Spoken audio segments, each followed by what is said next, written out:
அனைவருக்கும் எனது அன்பு கலந்த வணக்கங்கள். நான் உங்கள் அஸ்ட்ரோ சின்னதுரை, பிளிமிசை கூத்தூர், பெரம்பலூர் மாவட்டம். சுக்கிர திசையில் ராகு புத்தி பலன்.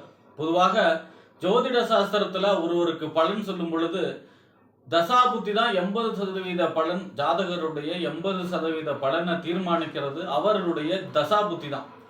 நம்ம ஜாதகத்துல என்ன இருக்கு அதை நடைமுறையில செயல்படுத்துற கூடிய விஷயத்தை செய்யறது எது அப்படின்னா அது தசா புத்தி தான். ஒருவருக்கு பெரிய ராஜயோகம், கோடீஸ்வர யோகம் இருந்தாலும் சரி, அது அவயோகம் இருந்தா, சன்னியாசி யோகமா இருந்தாலும் சரி, அந்த யோகத்தை அந்த ஜாதகருக்கு செயல்படுத்துறது அந்த தசாபுத்தி தான். அது இளமையில செயல்படுத்துதா, முதுமையில செயல்படுத்துதா, மத்தியம வயதுல செயல்படுத்துதா, அது எல்லாமே அவருடைய தசாபுத்தி தான். இருக்கிறத செயல்படுத்தக்கூடியது தசாபுத்தி தான். இப்போ ஒருத்தருக்கு பெரிய யோகம் இருக்கு, புத ஆதித்ய யோகம், குருச்சந்திர யோகம், கஜகேசரி யோகம், அதே போல பாத்தீங்கன்னா இப்படி ஏகப்பட்ட யோகம் இருக்கு.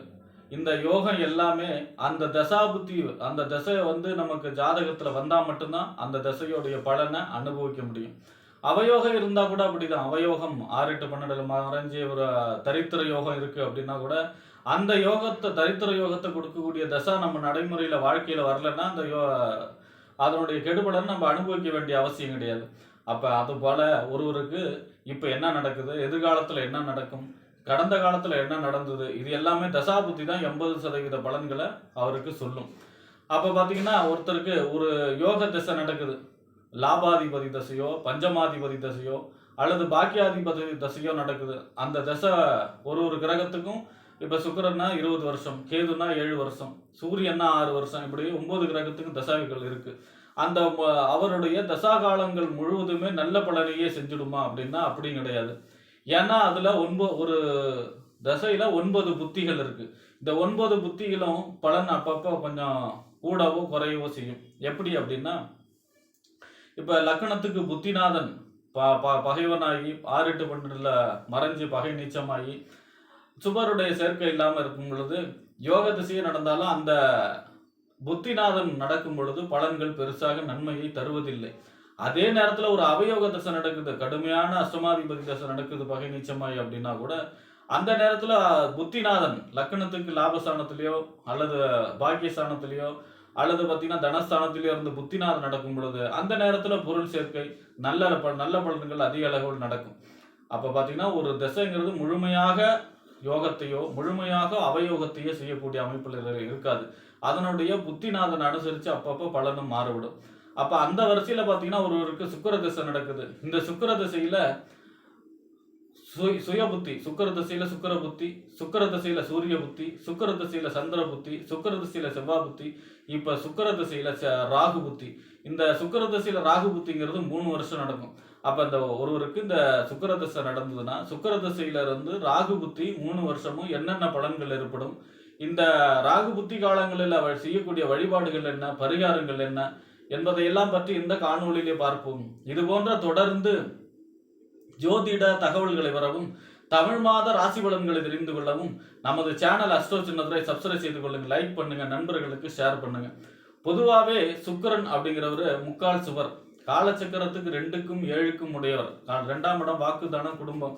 7ஆம் இடம் திருமணஸ்தானம், வாழ்க்கை துணை ஸ்தானம். ஒருவருக்கு குடும்ப வாழ்க்கைக்கு தொட்டும் பிட்டும் அதிகம். அந்த பொருளாதாரத்தையும் திருமணத்தையும் நடத்தி வைக்கக்கூடிய கிரகம் எது அப்படின்னா சுக்கிரன் தான். அதாவது கையிருப்பு பணத்துக்கு அதிபதி சுக்கிரன். பெரும் பணத்துக்கு குரு அதிபதினா கையிருப்பு பணம், செலவு செய்யக்கூடிய பணம்.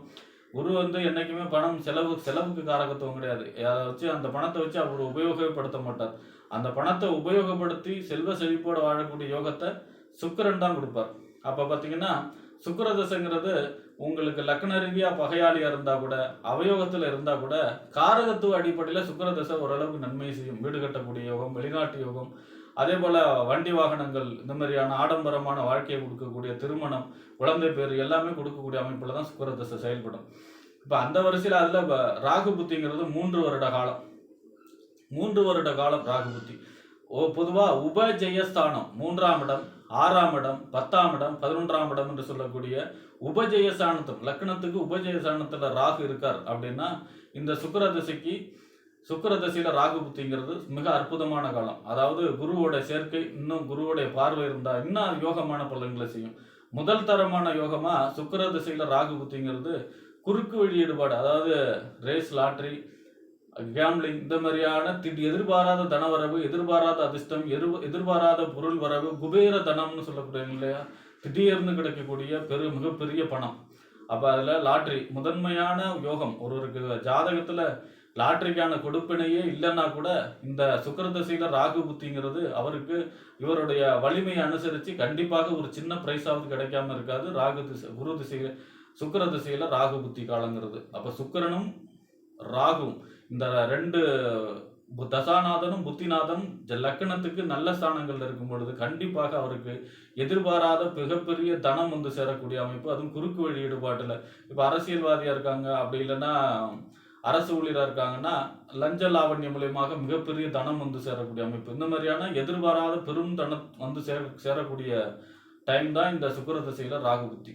அதே போல பாத்தீங்கன்னா இந்த சுக்கிர திசையில ராகு புத்தியில வீடு கட்டக்கூடிய அமைப்பு, வெளிநாட்டு யோகம் கொடுக்கக்கூடிய அமைப்பு, அசையா சொத்துக்கள் நிறைய வாங்கி குவிக்கக்கூடிய அமைப்பு, வாகனம் வாங்கக்கூடிய அமைப்பு, இந்த மாதிரியான யோக பலன்கள் எல்லாம் மிக அற்புதமாக நடக்கும்.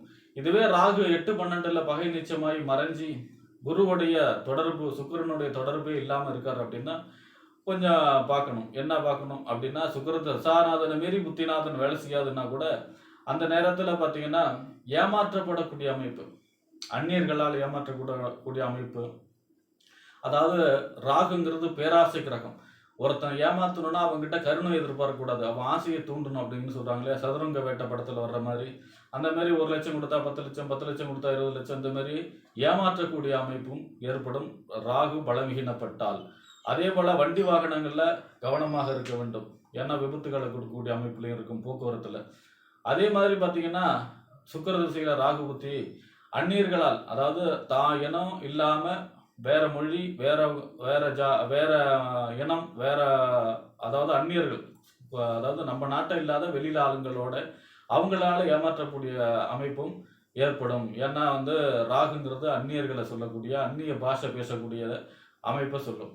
அப்ப பாத்தீங்கன்னா அதுலயும் கவனமாக இருக்கணும். விஷ ஜந்துக்களால் பாதிப்பு ஏற்படுத்தும்.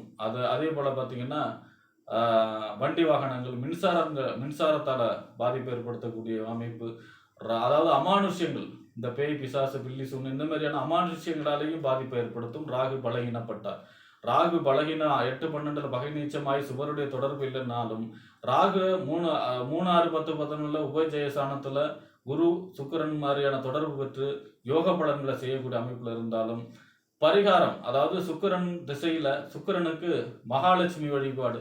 வெள்ளிக்கிழமையில தாயார் சன்னதிக்கு அதாவது பெருமாள் கோயில்ல போய் வெள்ளிக்கிழமை தாயார் சன்னதியில மகாலட்சுமிக்கு நெய்விளக்கேற்றி மல்லிகை பூசாற்றி வழிபாடு செய்யறதும்.